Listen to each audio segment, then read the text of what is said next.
Bismillahirrahmanirrahim. Assalamualaikum warahmatullahi wabarakatuh. Sebelumnya izin memperkenalkan diri. Perkenalkan, nama saya Zulfa Nafisatul Azizah dan rekan saya yaitu Fidela Fatma Regita Cahyani.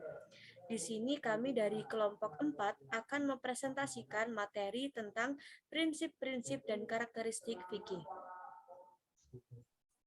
Nah, di sini ada 4 pembahasan. Yang pertama yaitu fikih, yang kedua syariat, yang ketiga prinsip-prinsip fikih, dan yang terakhir yaitu karakteristik fikih.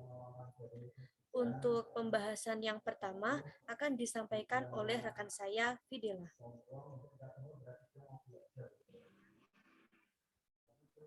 Baik, di sini ada fikih. Fikih didefinisikan sebagai mengetahui hukum-hukum Allah yang diperoleh dari Al-Quran, Al-Sunnah, dan dalil-dalil yang telah ditetapkan oleh syariah. Dalam redaksi lain, fikih juga diartikan sebagai pengetahuan tentang hukum-hukum syariah atau kodifikasi hukum-hukum syariah mengenai perbuatan manusia mukhalaf yang diambil dari dalil-dalil yang tafsili. Next. Pembahasan yang kedua yaitu syariah.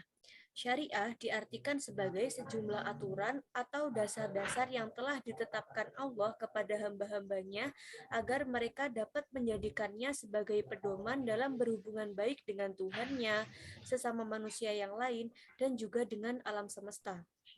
Secara etimologi, syariah mempunyai 2 pengertian.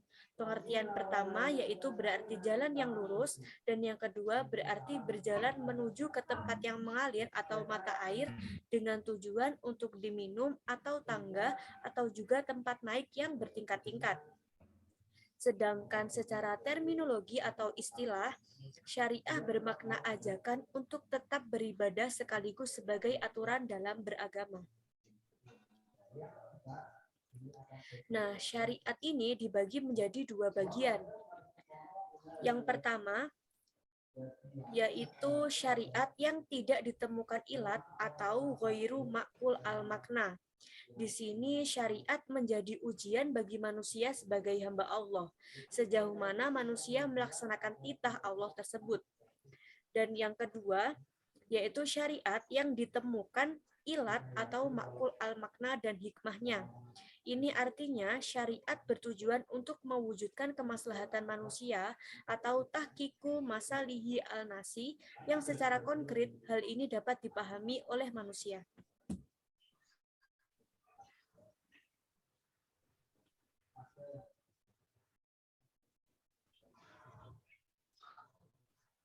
Yang ketiga ada prinsip-prinsip fikih. Next.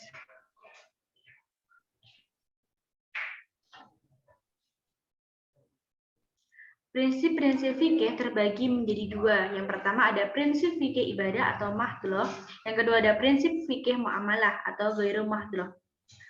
Fikih ibadah yaitu semua perbuatan yang berkaitan dengan toharoh, sholat, puasa, zakat, haji, kurban, nadar, sumpah, dan semua perbuatan manusia yang berhubungan dengan Tuhannya. Sedangkan fikih muamalah yaitu semua bentuk kegiatan transaksional seperti deposito, jual beli, pidana, perdata antar sesama manusia, baik secara individual maupun lembaga, bahkan negara. Next.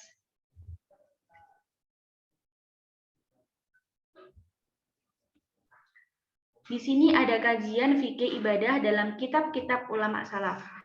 Yang pertama ada toharoh, yang kedua ada sholat, dan yang terakhir ada haji. Toharoh secara bahasa adalah bersih dari segala kotoran atau najasah. Adapun menurut Syara, toharoh memiliki makna bersih dari segala macam najis, baik yang bersifat hakikat, aib, dan perbuatan maksiat yang bersifat hukmiyah, hadas besar, hadas kecil atau kencing, dan lain-lain. Yang kedua ada sholat. Doa mengharap kebaikan merupakan makna dari sholat secara lugah, secara syar'i.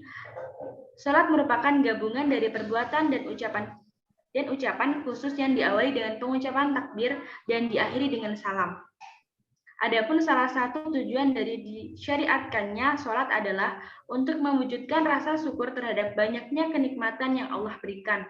Di samping itu, sholat juga memiliki manfaat yang bersifat diniyah. Yang paling fundamental adalah kesalihan mental atau kejiwaan. Dan yang terakhir ada haji. Pelaksanaan haji wajib bersifat mahdoh, juga adanya persiapan, sarana yang dibutuhkan untuk menunaikannya. Bahkan, ibadah mahdah tidak dapat terlepas dari urusan duniawi. Next. Selanjutnya ada karakteristik fikih. Hukum fikih memiliki dua karakter, yaitu at-tabat atau permanen dan konstan, dan al-murunah atau elastis dan dinamis. Dari sini dapat kita pahami bahwa hukum Islam itu adalah hukum yang terus hidup sesuai dengan perkembangan zaman yang terus berubah dan subur. Lanjut keistimewaan dan karakteristik fikih. Yang pertama, yaitu fikih Islam itu dasarnya adalah wahyu ilahi. Keistimewaan fikih Islam dibanding undang-undang buatan manusia adalah bahwa fikih Islam bersumber pada wahyu Allah yang tersurat dalam Al-Quran dan Sunnah Nabi.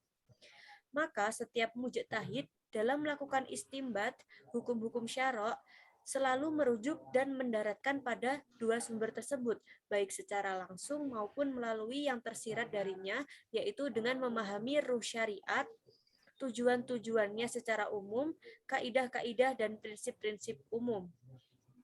Dengan begitu, maka pertumbuhan fikih Islam menjadi sempurna. Bangunan epistemologinya jelas dan tiang-tiang penyangganya kuat karena prinsip dasarnya kuat dan sempurna, yaitu wahyu. Yang kedua, yaitu fikih Islam bersifat komprehensif, mencakup seluruh aspek kebutuhan hidup. Fikih Islam bersifat komprehensif, yakni mencakup seluruh tuntutan kehidupan manusia. Fikih Islam mempunyai kelebihan dibanding sistem undang-undang yang lain, karena ia mencakup tiga aspek hubungan, yaitu hubungan manusia dengan Tuhannya, manusia dengan dirinya sendiri, dan manusia dengan masyarakatnya. Karena Islam itu mengatur urusan dunia akhirat. Islam itu agama dan negara atau al-Islamu din wa al-daulah, bersifat umum untuk seluruh manusia dan kekal sampai hari kiamat. Kemudian yang ketiga yaitu fikih Islam itu berbicara tentang halal haram. Salah satu perbedaan antara fikih Islam dengan undang-undang hukum positif adalah bahwa dalam fikih Islam selalu ada pemikiran mengenai halal haram terhadap setiap tindakan muamalah. Tidak hanya persoalan-persoalan yang bersifat duniawi, tapi juga yang bersifat ukhrawi. Hukum duniawi ini titik tekannya adalah hal-hal yang bersifat zahir atau eksoteris atau hal-hal yang tampak dan tidak mempersoalkan hal-hal yang bersifat esoteris atau tidak tampak. Itulah yang disebut keputusan hukum atau al-hukmu al-qodai dari seorang hakim. Seorang hakim hanya dapat memutuskan perkara berdasarkan bukti-bukti zahir dan formal. Keputusan hakim sebenarnya tidak dapat menjadikan hal yang batal atau salah menjadi benar, atau sebaliknya yang benar menjadi salah. Menjadikan yang halal menjadi haram atau yang haram menjadi halal dalam kenyataannya. Putusan hakim itu harus diberlakukan. Hal ini berbeda dengan fatwa yang tidak harus diberlakukan. Sedangkan hukum akhirat ini didasarkan pada kebenaran material yang hakiki, meskipun bagi seorang, misalnya hakim, hal itu sangat samar dan tidak tampak. Sebab yang memutuskan dalam hal ini adalah Allah Subhanahu wa Ta'ala.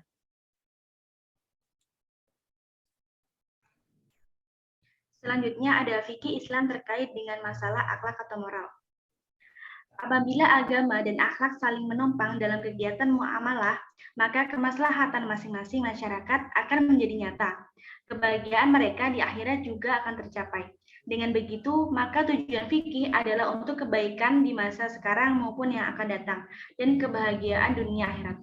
Pengaruh agama dan akhlak dalam fikih Islam atau syariat Islam dapat menjadikan syariat lebih diamalkan, dihormati, dan ditaati. Sementara undang-undang buatan manusia cenderung untuk dilanggar oleh orang-orang, terutama oleh para penguasa sendiri.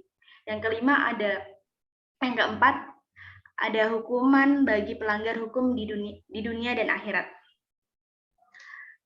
Demikian pula hukuman atau balasan dalam fikih Islam bersifat positif dan negatif. Dikatakan positif karena dalam pelaksanaan hukuman tersebut terdapat pahala disebabkan oleh sikap ketaatan seseorang kepada perintah-perintah Allah. Dikatakan negatif karena hukuman tersebut menetapkan pahala bagi seseorang karena menjauhi larangan dan maksiat kepada Allah. Adapun undang-undang pada umumnya hanya terbatas pada penetapan hukuman yang bersifat negatif atau salbi yang disebabkan oleh pelanggaran terhadap hukuman-hukuman tersebut tanpa adanya penetapan pahala atau reward bagi pihak yang dihukum karena taat menjalankan hukuman tersebut. Dan yang keenam, adanya orientasi kolektivitas dalam fikih Islam. Artinya, dalam fikih Islam itu selalu menjaga kemaslahatan individu dan sosial secara bersama-sama, tanpa harus melanggar hak orang lain. Oleh sebab itu, kemaslahatan bersifat umum atau sosial harus didahulukan dibandingkan dengan kemaslahatan yang bersifat individual, terutama ketika terjadi pertentangan antara kemaslahatan individual dengan kemaslahatan sosial yang bersifat umum. Demikian pula ketika terjadi pertentangan antara kemaslahatan yang menimpa dua hal yang lebih besar bahayanya. Next. Mungkin cukup sekian dari kelompok kami. Apabila ada kurang dan lebihnya mohon dimaafkan. Wassalamualaikum warahmatullahi wabarakatuh.